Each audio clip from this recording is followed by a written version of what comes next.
ஓம் சரவண பவ. பாலும் தெளிதேனும் பாகும் பருப்பும் இவை நாளும் கலந்துனக்கு நான் தருவேன். கோலம் செய் துங்க கரிமுகத்து தூமணியே, நீ எனக்கு சங்கத்தமிழ் மூன்றும் தா. நெக்ஸ்டன் அன்பர்கள் அனைவருக்கும் சொர்ணலட்சுமியின் ஆத்ம வணக்கங்கள். இந்த பதிவு பாத்தீங்கன்னா ஆடி மாதத்திற்குரிய சிறப்பான பலன்களை காணவிருக்கிறோம். இந்த மாதங்கள்ல சூரியன் மிதுனத்தில் இருந்து கடகத்திற்கு பயிற்சி ஆவதுதான் ஆடி மாதம், ஆடி பண்டிகை. இது தட்சிணாயன காலம் அப்படின்னு சொல்லுவோம். சூரிய பகவான் வடக்கில் இருந்து தெற்காக நோக்கி பயணிக்கிறார்.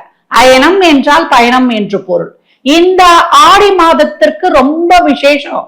ஏன்னா சூரியன் மாற்றுக்காரகனாகிய சந்திரனும் பித்ருக்காரகனாகிய சூரியனும் இணையக்கூடிய மாதம் அப்படின்னு சொல்லலாம். இந்த மாதம் நிறைய பண்டிகைகள். ஏன்னா இது தேவர்களின் இரவு பொழுது. சூரியன் பாத்தீங்கன்னா நம்மளுக்கு சித்திரை மாதத்தில் ரொம்ப அப்படியே தகதகன்னு இருந்து அப்படியே ரிஷபத்துக்கு மிதுனத்துக்கு இப்ப அப்படியே அவருடைய உஷ்ணம், அவருடைய தாக்கம் அப்படியே குறைந்து கொண்டு வருகின்ற காலகட்டம். ஆனா இப்ப பாருங்க, காலநிலை மாற்றங்களால வெயிலுடைய தாக்கம் தாங்க முடியல. அதனாலதான் முன்னோர்கள் அப்பெல்லாம் என்ன பண்ணாங்கன்னா, இந்த ஆடி மாதம் ஆரம்பித்தாலே சந்து பொந்து இண்டு இடுக்குல இருக்கிற ஒரு சின்ன ஆலயமாக இருந்தாலும் அம்மனுக்கு ரொம்ப விசேஷமாக இந்த கூழ் ஊத்துறது, அதே போல ஆடியில் வரக்கூடிய நம்மளுக்கு வெள்ளிக்கிழமை, செவ்வாய்க்கிழமை, ஞாயிற்றுக்கிழமை எல்லாம் இந்த ஆடி 32 நாட்களும் ரொம்ப அருமையான நாட்களாக வரக்கூடியது அப்படின்னு சொல்லலாம்.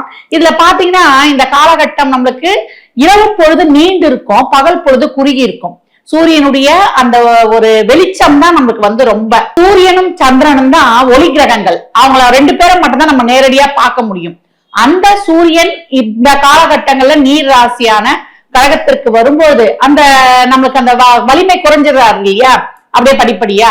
அப்ப நம்மளுக்கு நிறைய நோய் தாக்கங்கள்லாம் வரும்னு சொல்லிட்டுதான் சூரியன் இந்த வலிமை குன்றி இருக்கக்கூடிய இந்த காலங்களில், இந்த தட்சிணாய காலங்களில் நம்ம இறை வழிபாட்டுக்கு அதிக முக்கியத்துவம் தரும். அதனால கூழ் ஊத்துறதுல பாத்தீங்கன்னா கேழ்வரகு, துள்ளு மாவுல பச்சரிசி, வெல்லம் இதெல்லாம் கலந்து இருக்கிறது. ஆனா உடம்புக்கு ஒரு அயன் சத்து, நம்மளுக்கு ரத்த விருத்தியை கொடுக்குற மாதிரி அந்த உணவுப் பொருட்கள்லயே அதெல்லாம் கலந்துருக்கும். இந்த முருங்கைக்கீரை பொரியல், கருவாட்டு குழம்பு இதெல்லாம் வச்சு கொடுப்பாங்க இல்லையா. நம்ம முன்னோர்கள் இப்ப நாசால என்ன கண்டுபிடிக்கிறாங்க, நம்ம முன்னோர்கள் கால சூழலுக்கு ஏற்ப ஒவ்வொரு பண்டிகையும் வச்சு அதுல இருக்கின்ற அந்த உணவுப் பொருட்களையும் நம்ம உடலுக்கு உறுதியாக இருக்கிறதுக்காக கொடுத்திருக்கிறாங்க. ஏன்னா தீப வழிபாட்டுல இருந்து இறை வழிபாட்டுல இருந்து அனைத்தும் இந்த காலகட்டம் ரொம்ப சிறப்பா இருக்கும். இந்த ஆடி மாதம் ஆடிப்பட்டம் தேடி விதைன்னு சொல்லுவாங்க. அப்ப எந்த ஒரு செயலியும் தோங்குவதற்கும் சுபகாரியங்கள் அதற்கான முயற்சியில எடுப்பதற்கும் ஆடி மாதம் எதுவுமே பண்ணக்கூடாதா, பெண் பார்க்க கூடாது, நம்ம எந்த ஒரு முயற்சி எடுக்கக்கூடாது, ஒரு நல்ல காரியம் செய்யக்கூடாது, அப்படி முடங்கிடக்கூடாது. ஆடியில அப்படியே நம்ம யோசனை பண்ணி ஆடி 18க்கு அப்புறம் வேகமாக செயல்படணும். இந்த காலகட்டம் ஆன்மீகத்துல சாதனை புரியறதுக்கு, யோகா, அதே போல நம்மளுக்கு நிறைய தான தர்மங்கள் புண்ணிய காரியங்கள் பண்ணுவதற்கும், தான தர்மங்கள் புண்ணிய காரியங்கள் பண்ணுவதற்கு, நீர்நிலைகள்ல நீராடும் பொழுது நம்முடைய கர்ம வினைகள் அனைத்தும் குறையும். 12 ராசிக்கும் இந்த ஆடி மாதம் கோள்களின் சஞ்சார நிலையை வைத்து துல்லியமான பலன்களை தெளிவாக தனித்தனி பதிவுகளாக காணலாம். இது ராசி லக்னத்திற்கான பலன்களை காணவிருக்கிறோம். இந்த மாதம் ஆடி மாதம் விருதுக்கு அம்சமான மாதம் அப்படின்னு சொல்லலாம். ஏன்னா அவ்வளவு அருமையான பலன்கள். ஏன்னா ராசி அதிபதி உங்களுக்கு பாத்தீங்கன்னா இந்த மாதம் வக்ர நிவர்த்தியும் அடைஞ்சிடறாரு. அதே போல சுக்கிரன் 2 ராசிகள்ல பயணிக்கிறாரு, புதனும் 2 ராசிகளை பயணிக்கிறாரு, செவ்வாயும் 2 ராசியில பயணிக்கிறார். மாத பிற்பகுதியில உங்களுக்கு அருமையான பலன்கள் அப்படின்னு சொல்லலாம். இது வரைக்கும் ஒரு தொழில், ஒரு வேலை மாற்றம், ஊர் மாற்றம், உத்தியோக மாற்றம் இதெல்லாம் எதிர்பார்த்துக்கிட்டு இருக்கோமா, எதுவும் அனப்பாடு இல்லை அப்படின்றவங்களுக்கு எல்லாம் இந்த காலகட்டம் அருமையான மாற்றங்களை சந்திப்பீங்க அப்படின்னு சொல்லலாம். ஊதிய உயருடன் கூடிய உத்தியோக உயர்வு இங்க நல்லாவே தாராளமாவே அண்டர்லைன் பண்ணிக்கோங்க. அந்த மாதிரி ஒரு சிறப்பான ஒரு பணி உங்களுக்கு கிடைக்கும். வெளியூர் வேலை வாய்ப்பு, இது வரைக்கும் பாஸ்போர்ட் விசாவெல்லாம் எதனா ஒரு சிக்கல்கள் எல்லாம் இருந்ததுன்னா அதெல்லாம் இந்த காலகட்டம் தீர்ந்துடும்.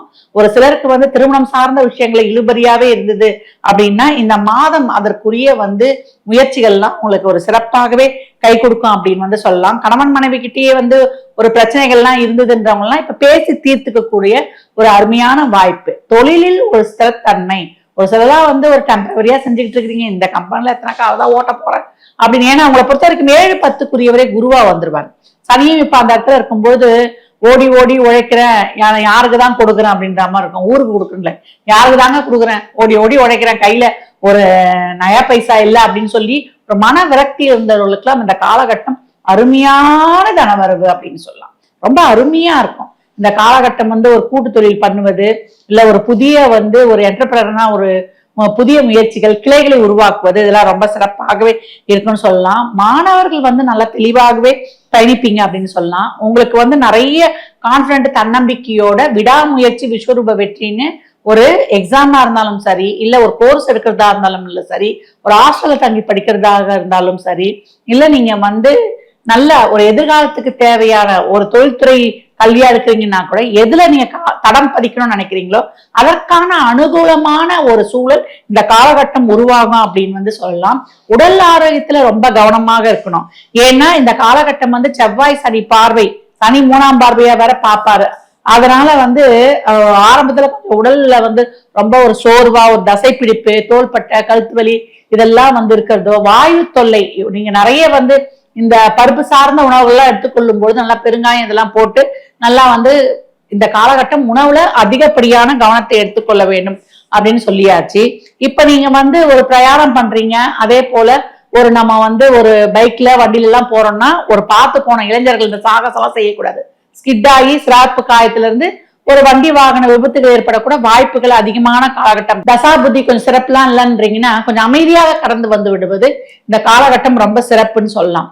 உஷ்ண சம்பந்தப்பட்ட நோய்கள் தாக்குறதுக்கு அதிக வாய்ப்பு. ஏன்டி சம்பந்தமான பிரச்சனை, ஒரு சிலருக்கு சூட்ல சளி பிடிக்கும் பாருங்க, அந்த மாதிரி ஏற்படுறதுனால சனி நீராடுன்னு சொல்லிட்டாங்க. அதனால சனிக்கிழமையில இப்ப ஆபீஸ் போறோம், இப்ப ஆணாக இருந்தாலும் பெண்ணாக இருந்தாலுமே சனிக்கிழமையில அந்த எண்ணெய் தேய்த்து குளிப்பது உங்களுக்கு அருமையான ஒரு பலன்களை கொடுக்கும். ஏன்னா 10ல சனி இருக்கிறதுக்கும் அது ஒரு சிறந்த ஒரு ஆக்டிவேஷனாக இருக்கும் அப்படின்னு சொல்லலாம். அப்ப உங்களுக்கு இந்த மாதத்தை பொறுத்த வரைக்கும் வருமானம் ரொம்ப அருமையாக இருக்கும். செலவுகளை திட்டமிட்டு செய்ய வேண்டும். அதை மட்டும் பண்ணிட்டீங்கன்னா ஒரு 2 ரூபாயை மிச்சம் பிடிச்சுக்கலாம். ஏன்னா பணம் வரக்கூடிய காலம். குருவும் அதே போல உங்களுக்கு சூரியனும் அந்த இடத்துல இருக்கிறாங்க. நீண்ட கால முதலீடு ஒரு எதிர்காலத்துக்காக செஞ்சுக்கணும்ன்றா இந்த காலகட்டம் அருமையா செஞ்சிருங்க. இப்ப ஒரு ரிலேஷன்ஷிப்ல இருக்கிறீங்க லவர்ஸ் எல்லாம் கருத்து வேறுபாடுகளை கலந்துருங்க. ஆர்குமெண்ட் வேணாம், அமைதியாக வந்துருங்க. கூடியமான வரைக்கும் போன்ல பேசுறது, ரொம்ப நேரம் பேசுறீங்க பாத்தீங்களா, அதெல்லாம் பேசிங்கன்னா இப்ப பிரேக்கப் ஆயிடும். அதனால பொறுமையாக இருந்து கடந்து வருவது சிறப்பான பலன்களை தரும். மிதுனராசிக்காரர்கள் இந்த காலகட்டம் செவ்வாய் தோறும் அம்பாவுக்கு நல்ல வழிபாடு செஞ்சு ஒரு சர்க்கரை பொங்கல் வைத்து, அதே போல இந்த மாவிளக்குன்னு சொல்லுவாங்க, துள்ளு மாவுன்னு சொல்லுவாங்க, நம்ம அந்த பச்சரிசி வெல்லம் போட்டு கலந்து கொடுக்கறது, அந்த மாதிரி துள்ளு மாவு அந்த பொங்கலோட நீங்க தரும்பொழுது, சர்க்கரை பொங்கலோட தரும்பொழுது கடன் பிரச்சனைகள் தீரும், செல்வ செழிப்பு அதிகமாக ஆகும் அப்படின்னு சொல்லலாம். இதன ராசி லக்னத்திற்கு நல்வாழ்த்துக்களை தெரிவித்துக் கொள்கிறேன்.